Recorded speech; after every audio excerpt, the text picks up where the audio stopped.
Acá estamos con el señor Jorge Iorio. ¿Cómo está, Jorge? Bien. Bienvenido al programa. Hola.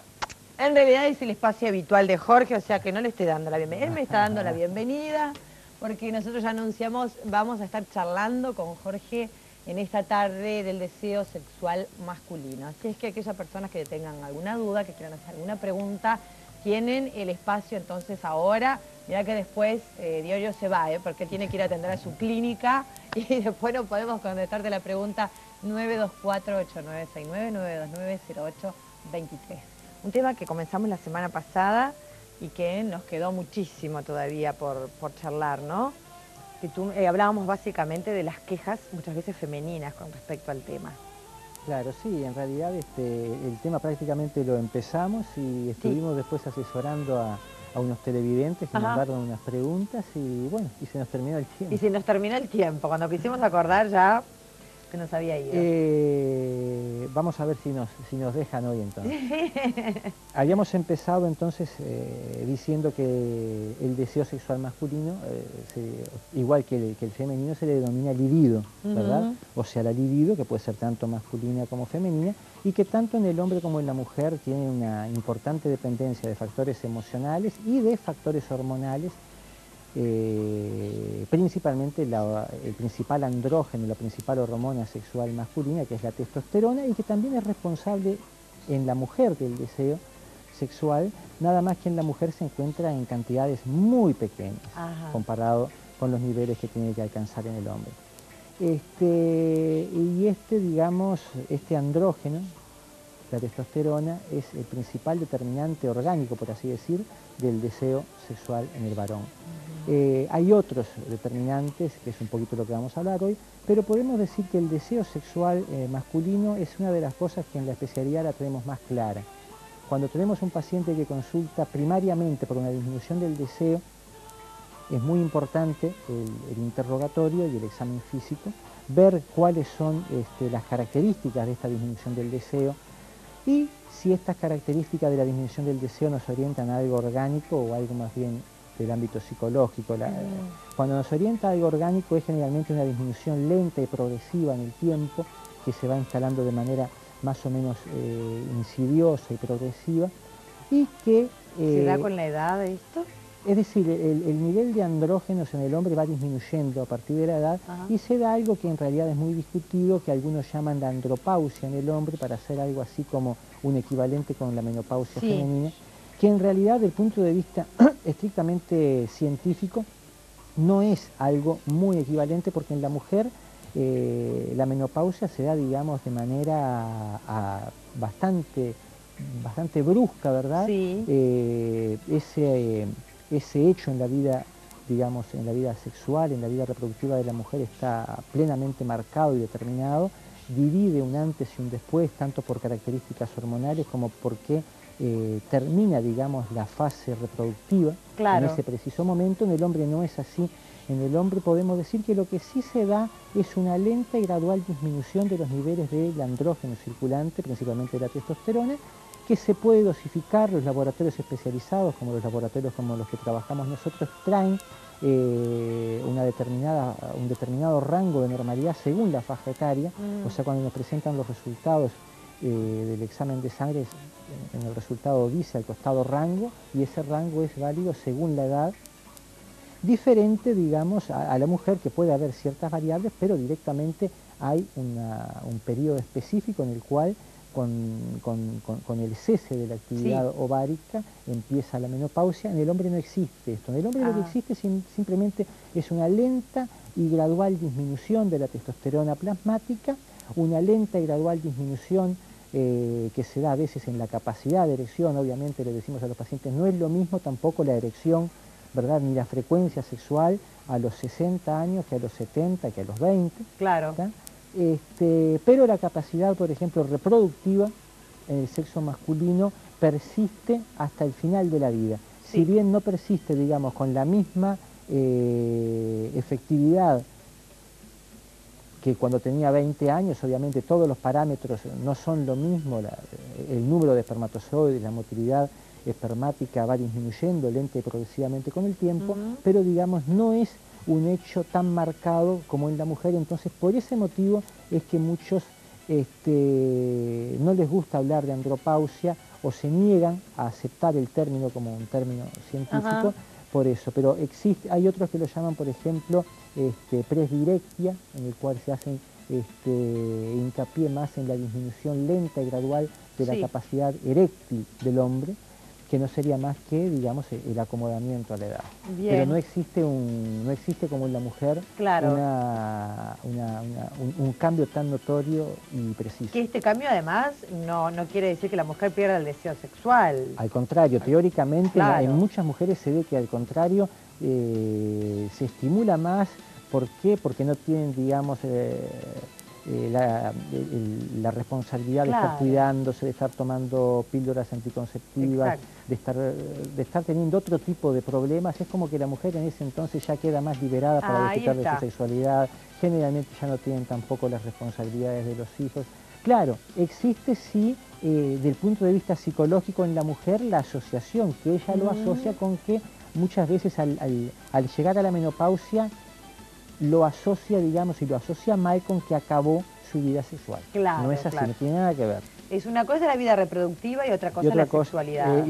Existe un cierto, digamos, un cierto cambio hormonal en la mujer que a veces precisa una consulta con su ginecólogo. Porque hay cambios, digamos, en la lubricación vaginal durante la relación sexual. Existen todo lo que son los cambios de la peri y pre, ¿verdad? Menopausia, con los sofocones, con las tuforadas de calor, que digamos, bueno, cosas parecidas le pasan a los hombres también cuando están entrando en esa fase que muchos llamamos andropausia, que muchos, digamos, se oponen, que nosotros pensamos que no hay por qué oponernos, ¿verdad? Mucha gente desde el punto de vista semántico se opone a hablar de impotencia porque dicen que no hay que hablar de impotencia, que hay que hablar de disfunción eréctil. Para nosotros el término impotencia es un término que cuando lo hablamos todo el mundo sabe de qué estamos hablando, no hay por qué estigmatizarlo, ¿verdad? Sí. Y de la misma manera con la andropausia, pensamos que si a algunos les molesta que no la usen, a nosotros no nos molesta, nos parece que el término es bastante ajustado, ¿verdad? Es bastante válido, si bien no tenemos por qué dar a entender que estamos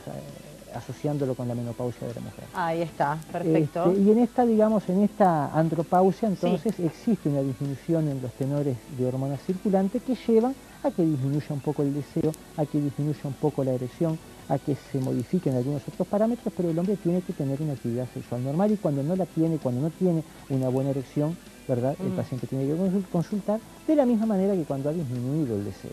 Perfecto. Mira, Juan Martín de Durazno nos manda un mail, dice: tengo problemas de inapetencia sexual con mi pareja y de acuerdo a lo comentado en el programa anterior, no es para considerarme enfermo, dado que el deseo y la excitación la tengo a veces con mi pareja y casi siempre logro excitarme, dice.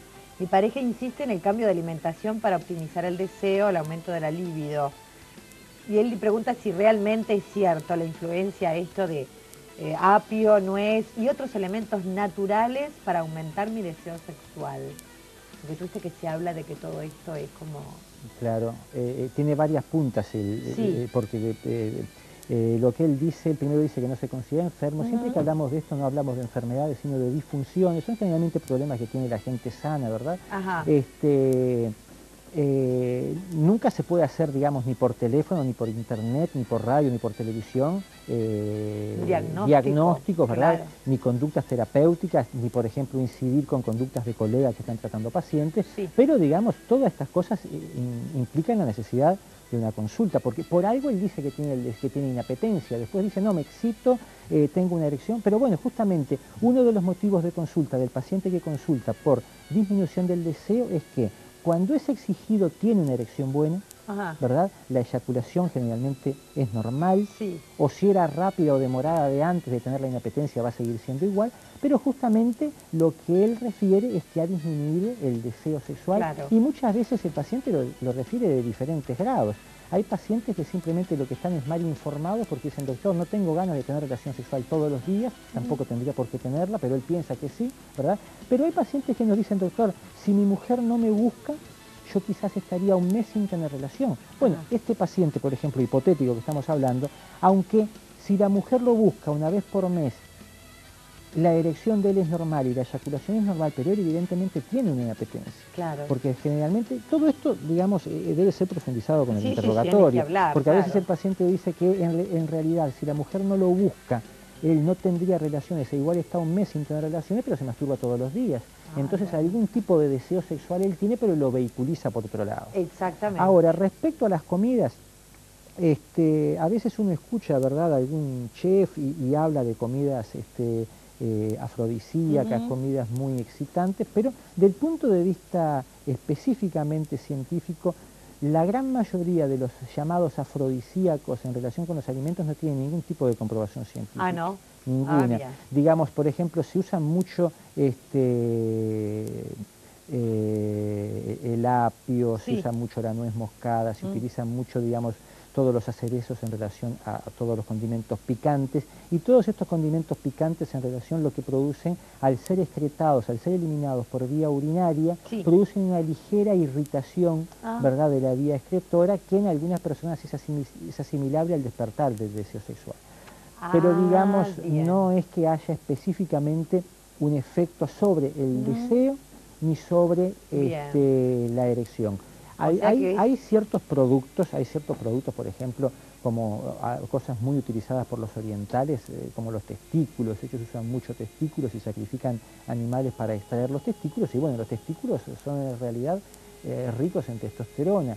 2 programas atrás habíamos hablado de los traficantes de testículos de inicios de siglo, ¿verdad?, que en realidad, bueno, estaban traficando digamos, con testosterona, y en la medida que se inyectaban testosterona de esos orígenes o se hacían injertos con esos testículos, bueno, estaban aportando una testosterona que, si bien no es exactamente igual a la humana, pero ahí sí podía tener un cierto efecto. Claro, ahí estamos hablando de otro tipo de efectos colaterales que puede tener en pacientes con problemas de próstata. Ya es más delicado. Pedro de Paso Molino dice: si no tengo dinero para ir a un especialista particular, en el sistema mutual, ¿quién atiende los problemas de andropausia con propiedad cuando no es una enfermedad como tal? Bueno, digamos, en el sistema mutual todos los pacientes mutualizados pueden consultar con los urólogos, ¿verdad? Son, digamos, los que se encargan a nivel mutual de tratar todos estos problemas. Ajá.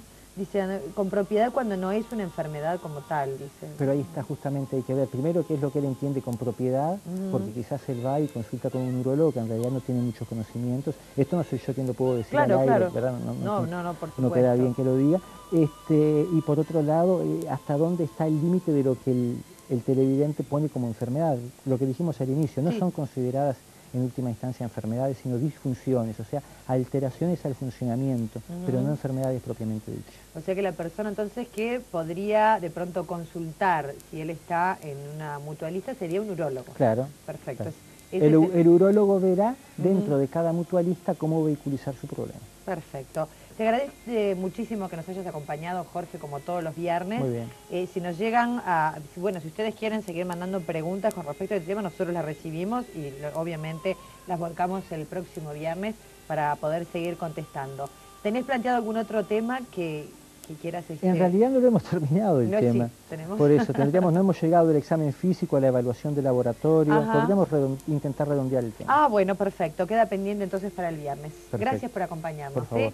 Seguimos aquí, Mujer de Hoy. Ya está así el Marcelito Dentone contestando preguntas sobre sexualidad. Nada más, hay una preguntita por llamada. Una pausita chiquita, ya volvemos.